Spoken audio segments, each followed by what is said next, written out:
welcome some of the very eminent thought leaders in this domain. They are from our country, they are from outside country also. Our chief guest, Dr. Parag Agrawal, who is the CEO of Janjal, which is a very prominent NGO of our country dealing with the water problem, drinking water problem for the common people. Our guest of honor, Ms. Ut Rickman, who is the project director of GTZ, and GTZ is a very renowned development sector initiative of Germany. They are present in our country and they are dealing with many of the problems related to poverty and other climate related, sustainability related issues. Our guest of honor, Dr. Rajendra Sende, founder director Green Terre Foundation, which is another very big initiative of in the development sector to deal with the climate risk and net utilization, net zero efforts. So he has taken a vow, and AICT has given him this mandate to make 75 university campuses with net zero neutrality, zero carbon. So I also would like to mention that very eminent management educators, directors of two very premier business school of the country, they are present in this inaugural function of international workshop. I would like to mention Dr. Pawan Kumar Singh, Director Indian Institute of Management, Tiruchirappalli, and Dr. Sangeeta Shah Bharadwaj, Director of MDI Gurugram. So with these prominent people, of course, my colleague, senior colleague, Professor Sahai, is also on the dais, and Dr. Verma, Deputy Director, and our Dean Student Welfare and faculty colleagues who have taken this very seriously. They are present here in spite of our session is beginning tomorrow and day after tomorrow, and we have students registration process started today. So many of them are busy, but many senior people and young faculty members, they are present here. I would like to just request all of you to give a big applause to our guest. Heartiest thanks that you could find time. And Parag ji is coming from Dubai, and my friend, where is she? Professor Chandrika Parmar. Yes. So Professor Chandrika Parmar who is a very senior faculty at SPJ Institute of Management Research. He has come from Mumbai, and Dr. P.K. Singh has taken flight from Tiruchirappalli, then via Chennai. He has come to Delhi, and from Delhi airport to Greater Noida. And similarly, our guest of honor, Ms. Ut Rickman, has come from Delhi, and Dr. Sende has come from Pune. So this is a very noble deed on their part to find full one day or more than one day to make this program successful. And I congratulate Dr. Anu Sahai to think about this program, and Riti Pulses for giving shape to this program, and all those organizers associated with this 2-day workshop. I would like to just say that we are very near to the 2030 deadline for completing and reaching to SDG, 17 SDGs. And still we are far away. Although the Niti Aayog has been publishing a report every year for the last few years, they have been publishing a report that in all 17 SDGs, what is the achievement of India. Similarly, all those 160 plus countries who have taken a vow to work for SDG targets achievement by 2030, they are also far away. Particularly the developed countries, they have created immense problem for the climate related issues. Their contribution to carbon emission is great, and they are not taking it seriously, although they make big speeches. But even the emerging economies and countries like us, we are talking about it, but not walking about it very seriously. So talking is one thing, but walking is more important than merely talking.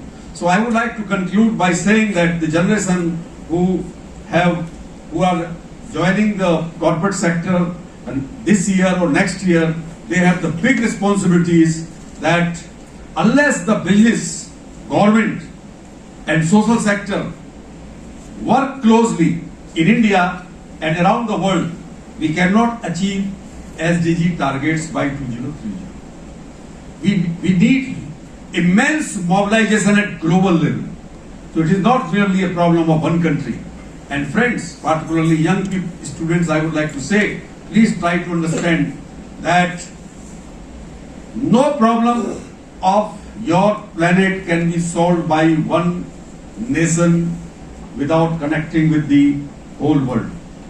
SDG has given this perspective, big perspective, and before SDG, which was signed in 2015, 15 years back, there are evidences in the history, and particularly I would like to mention the Second World War. Second World War devastated the human civilization across all nations, almost all nations. Millions of people died. Europe was in remnants. There were human miseries. There were lakhs of Jews were massacred in Germany.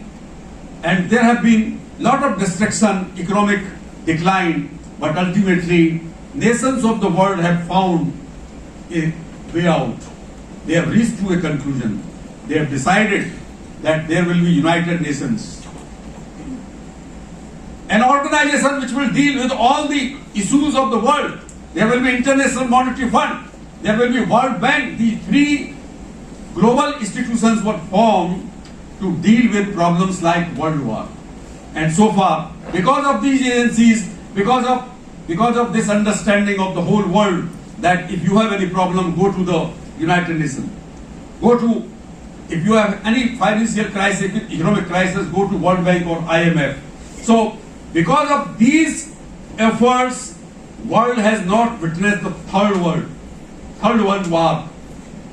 And if you want to avoid, because people are saying that third world war will be for water famine will be the big reality in all parts of the world, in Africa and Asia. There will be floods, there will be famines. Both are water related problems, and there can be a possibility of world war.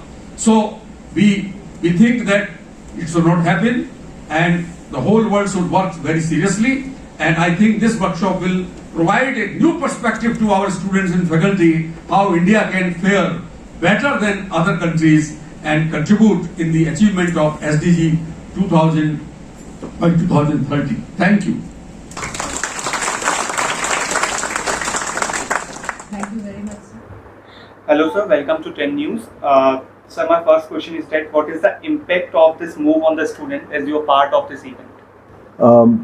Good morning and thank you for having me here. It is an absolute privilege and an honor to be here and participate in this very well thought through and well thought of event. I think amplifying this entire message of sustainability, the need to look at sustainable practices, SDGs, especially amongst the youth, amongst the students. I mean, this is where it all starts. These are the caretakers of this planet in the future. And I think to basically draw their attention and focus to such issues, to all the grand societal challenges that the world faces, and then to get them to kind of think about it, implement it in their own lives, around them, and then proliferate it in their communities, in their surroundings, in their families, in their friends, is exactly the need of the hour. So it is a very well thought through and commendable feat to put this all together. Sir, what message would you like to give to other institutions to make such efforts for sustainable development? I think it's, every institution should take it upon themselves. I mean, there is no single intervention, there is no single organization, however big or small, that can make, that can change things around. It has to be a collective effort, a collective thought process, a collective concern. Everybody needs to take ownership of the concern and do their bit. And that is the only way. So I would urge every institute in the world not only not only in Delhi NCR or India, but to really take this up and kind of bring this on the forefront of perhaps even career options for the youngsters that are studying, that are trying to seek their own path in their life. The social sector offers great opportunities, whether for employment, for self-employment, for entrepreneurship, and all these are only to be presented to them so that they understand the relevance. Sir, what is your comment about such steps combining innovative technology as well as nature? I think technology has become pretty much the backbone of just about everything that one does. I think no business, I think every business in this world is a technology business which specializes based on their specific focus. So, it doesn't matter whether you run a sweet shop, whether you run a departmental store, whether you run a fabric business, whether you run a plantation business. Technology is pretty much the backbone. So technology is a great catalyst. It's an accelerator.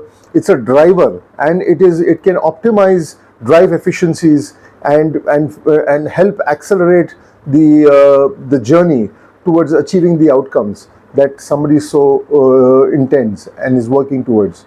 So I think that marriage of technology with nature is inevitable. Nature itself has its own powers. It has its own manifestation, and technology being thrown in is just going to catalyze the entire process. Sir, as you are part of this event, so any other views which you want to share? Well, I mean, there are a lot of views that I would like to share, but mainly I think maintaining a social, inclusive, empathetic aspect to one's approach, even towards one's approach towards career, is very important. I think there are two mindsets. One is a profit-oriented mindset. The other is a value-oriented mindset.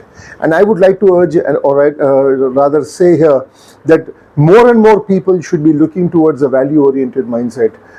Should be trying to approach their career options, their work accordingly. And mind you, the value-oriented mindset is always going to take longer to fructify in terms of financial gains and returns, but it is far more accretive and additive, and not only to one's own self but also to communities around them and to the country, to the planet. Thank you. So much, sir. Okay. Hello sir, welcome to 10 News. Sir, my first question is, what are the main objectives of this MOU? This MOU is between Green Thair Foundation, where I'm the founder director, and also between BIMTECH, Birla Institute of Management of Technology. The main objective is form a part of the family of the universities, and we are talking about global universities, in order to contribute to sustainable development goals and carbon neutrality. And this is the education institute, but the idea is not to provide the technical or educational courses in SDGs, sustainable development goals, and the net zero, but converting your campus into a living laboratory for starting actions. So the MOU will involve getting the students and the faculty together to start actions in a campus to carry out the achievement and attainment of sustainable development goals and carbon neutrality. Sir, what is the impact of this move on the students? It is a skill building exercise. So moment students themselves work with their hands is a learning by doing, and it's also measuring and managing, and is also sharing and caring. And these kind of attributes, when the students learn with their hands-on experience, that will be a sort of a continuous minds of the students which will be applied wherever they go in a society, whether it is a employment, entrepreneurship, with the governments, with the private sector. So it is a skill building exercise for SDGs and the net zero. Sir, what message would you like to give to other institutes to make such efforts for sustainable development? I would say join this movement, make it a global movement, and let all the universities work together, share their successes, share their failures, and this is the right thing. And I am so fortunate to sign such MOU with BIMTECH on a day which is called as a Social Business Day in this UNUS Center of Social Business. There is no other day which could be more useful and more opportune than this particular 28th of June 2023. So I am very happy about it, and I am sure the right kind of message will go to all the other universities to join this movement to accelerate attainment of SDGs and the net zero. Sir, what is your comment about such steps combining technology as well as nature? I think caring for the nature and nurturing the nature, we need to use our modern technology. Yes. Nature itself gives a number of technological examples to us, and we have learned from them. Though we did not give the patent fee to the nature when we copied nature, but now it is a more necessary that in technology development, we look at the nature, study, observe, and start getting the lessons from them. So technology and nature are very well connected, and when we make this connection productive, we will be achieving SDG and the net zero. Thank you so much for talking to 10 News. Thank you. So, sir, first of all, welcome in 10 News. Thank you. As you are part of this event, so what is the impact of this move on the students, according to you? I think you want to know that we are going to talk on sustainable development goals, and the question is that what will be impact on students. Now, you see, this set of goals were identified in 2015, and during the span of 15 years, we have to achieve set of goals, especially to be more specific, 17 goals by 2030. And it is ardent task, very arduous task. It is just like climbing uphill mountain with very steep angle. Now, impact on the student is very clear that they are the generation which is upcoming, and we are already grown up, and maybe next 2 decades or so we will be enjoying this planet Earth. But students who have to further, let us say, explore and find opportunities to live on this earth peacefully, successfully, happily, taking care of the Mother Earth and entire ecological environment. So this program will be certainly helping them to get sensitized that they have great responsibilities on their part to nurture this planet, to have prosperity on this planet, and to have happy people on this planet. Sir, what message would you like to give to other institutions to make such efforts for sustainable development? You see, sustainable development is responsibility of everyone, Yes. head of the state till, and from there till say any common man like me or like anyone. So every institution, they need to formally intertwine their say subject matter syllabi to SDG, Sustainable Development Goals issues. And apart from making it a formal part of syllabi, it can be also part of their any activity that they do, extracurricular activity that they do, or say the practices the every campuses have.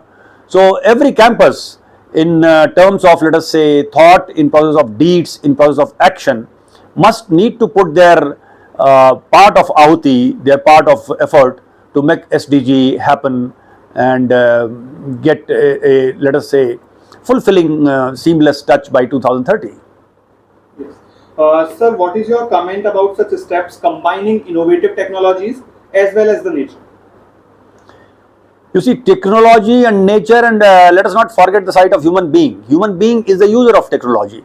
Yes. And technology is becoming cause of, let us say, comfort for human being, but technology is also becoming cause for destruction of the nature. Yes.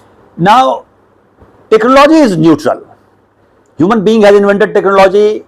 Technology is neutral. It is neither harmful nor useful. Like atomic power is neither harmful nor useful. If human being decides to make it useful, it becomes useful in terms of atomic energy. But if notorious human being, suppose wants to make it as a tool for destruction, the atomic power becomes a mean for destruction. So it is a triangular affair between three role players: human beings, technology, and nature. We have to use technology in such a way that it serves the causes of humanity and the nature is also preserved. Thank you so much, sir, for talking to 10 News. Thank you very much. Ma'am, what is the impact of this move on the students? See, events, workshops, conferences like this reinforce the importance of the cause among the students. And I feel that we have to do it repeatedly and again so that students understand it and try to imbibe in them these types of activities. Ma'am, what message would you like to give to other institutions to make such efforts for sustainable development? I believe in action, and I would my message to the other institutes would be that you have conferences, have actionable plans, have implementable plans, start measuring it so that you can show to others that you have achieved some results also. Ma'am, what is your comment about such steps combining technology as well as with nature? See, actually, technology has become important. It is being used in every field, whether it's agriculture, nature, whether it's business school or any other education. So, the message is that we should use the technology for the best benefit of the students. So, if with, for example, nature, if we can predict the nature well with the help of technology and the models, it helps us. We save a large number of lives by predicting the cyclones. Similarly, by predicting the yields by using technology and agriculture, it is for the society. So when you are using technology for the society, it is going to help the society at large. Thank you so much, ma'am, for talking today. Thank you. Thank you.